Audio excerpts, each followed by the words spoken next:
Selamat siang teman-teman, kembali lagi dengan saya Dendi Dirgantara. Pada pertemuan ke-6, mata kuliah manajemen keuangan yang diajarkan oleh Profesor Roy Sembel dan Ibu Ganda Huta PA yang membahas tentang analisis laporan keuangan.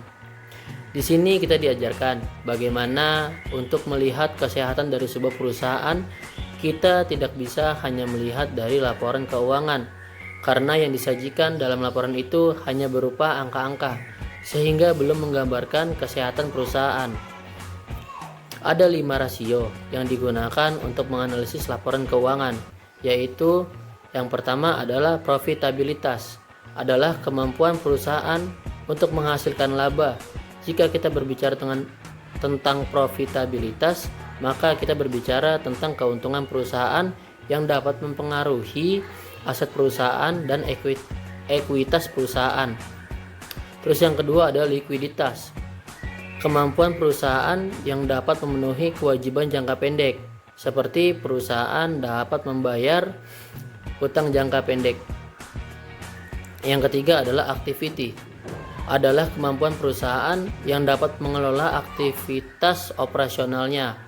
Yang keempat ada leverage, kemampuan perusahaan yang dapat memenuhi kewajiban jangka panjang. Yang kelima adalah market ratio, tolak ukur yang dapat menilai perusahaan yang syah go public dilihat dari nilai sahamnya. Ada 5 indikator perbedaan yang digunakan untuk melihat perusahaan sehat atau tidaknya, yaitu yang pertama adalah natural level atau batasan, yaitu perusahaan mampu membayar kewajiban jangka pendek.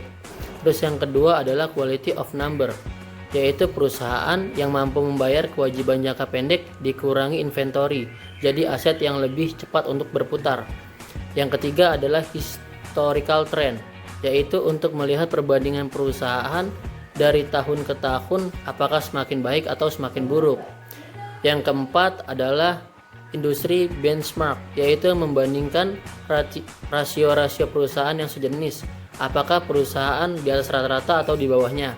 Yang kelima ada decomposition, yaitu melihat DuPont analis dengan menggunakan ROA dan ROE-nya.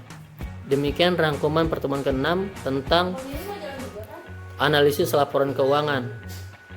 Terima kasih.